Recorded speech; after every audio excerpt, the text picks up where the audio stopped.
When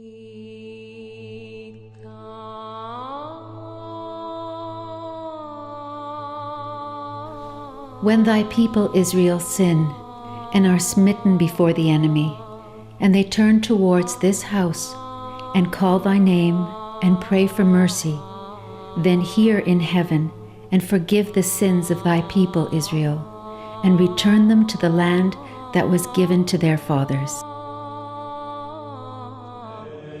To avoid facing the wrong direction in prayer, Jews need to know where King Solomon built the Holy of Holies. But if you ask any Jew where the Holy Temple stood, they will answer, on the Temple Mount in Jerusalem, by which they mean on Al-Haram al-Sharif, where stands the Dome of the Rock. But they are mistaken.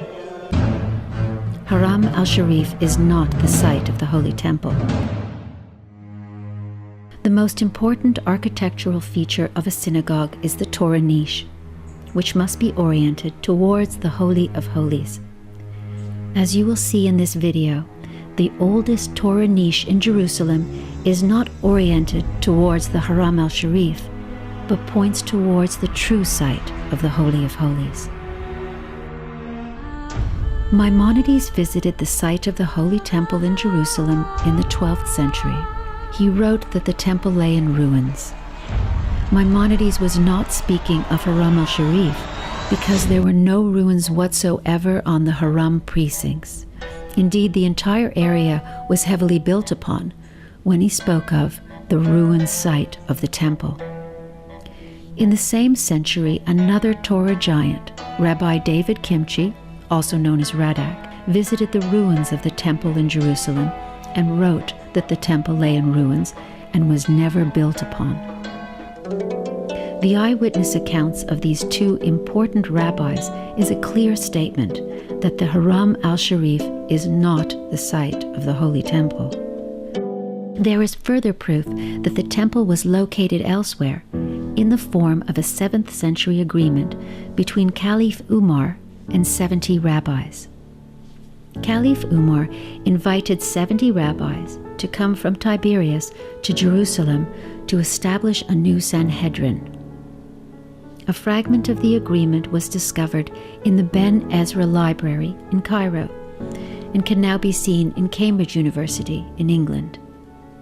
In the agreement, the site of the temple is very clearly said to be in the southern section of Jerusalem, in the Market of the Jews.